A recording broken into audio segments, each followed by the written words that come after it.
Tourism is a major contributor to the New Zealand economy. Expenditure reached $21.7 billion in the year ending March 2009 and contributed $9.3 billion to New Zealand's foreign exchange earnings and directly employed 184,800 full-time employees.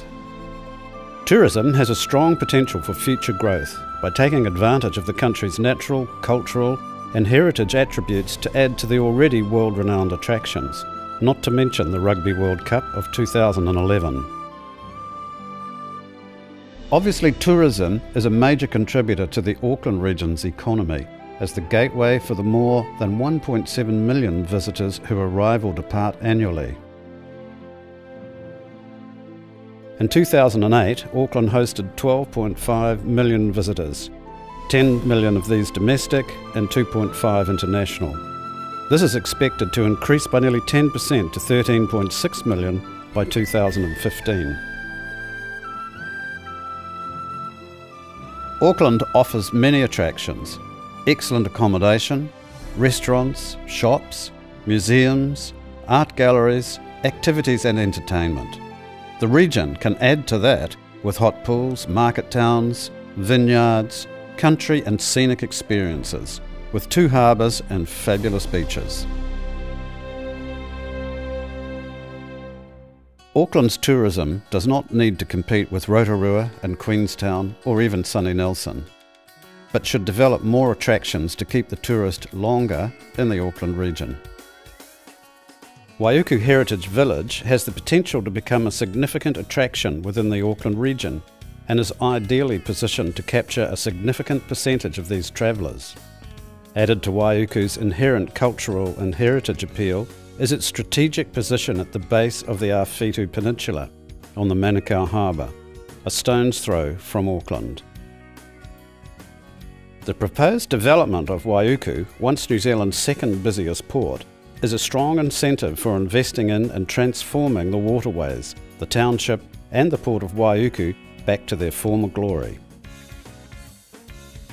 Waiuku should become a vital part of Auckland's One Economic Development Plan and should be able to reach its potential through single governance direction and funding.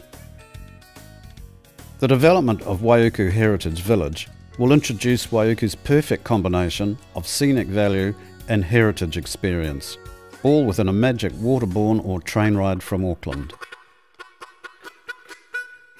Through years of hard work and enthusiasm, the Glenbrook Vintage Railway achieved their goal of reaching the Waiuku township.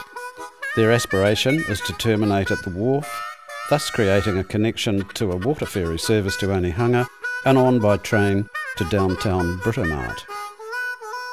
As the major waterfront areas for redevelopment are all sited on public land, the opportunity exists for the governing body and the private sector to become partners in the development. This will ensure that the overall goals are attained. There is no shortage of local investors wishing to take part in any public-private development of Waiuku.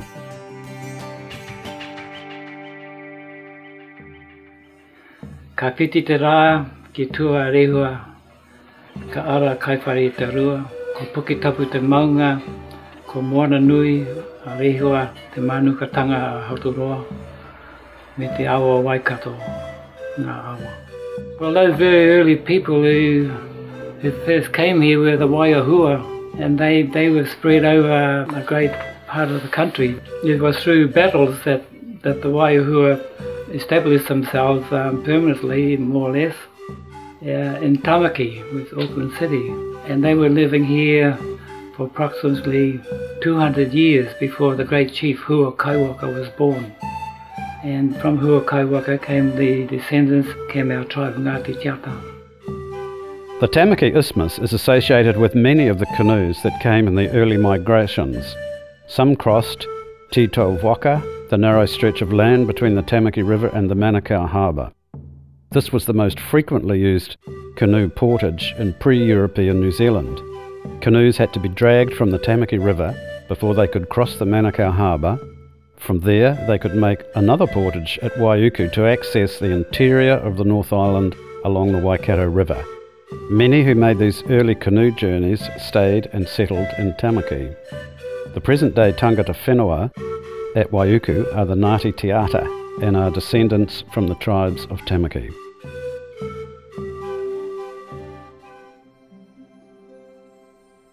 Over the years, without the volume of shipping using the port and stirring up the bottom, and with the continual runoff of silt, effluents and nutrients from the land, the Waiuku waterfront estuary and wharf area has, like much of the Manukau Harbour, deteriorated.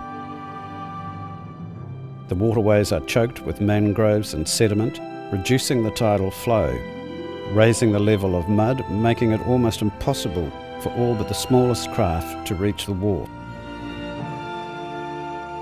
The Waiuku village has retained many of its original heritage buildings, and these are now an asset.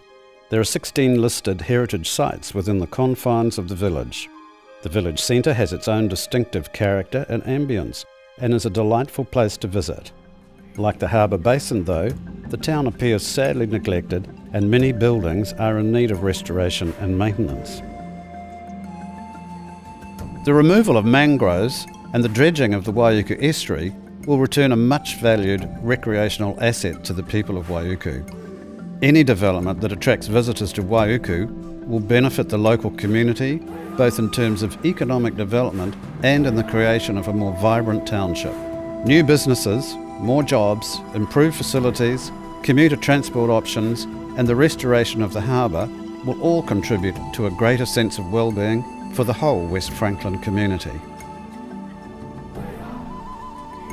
But it goes much further than Waiuku. The whole Manukau Harbour is sadly in need of attention, having been neglected for years.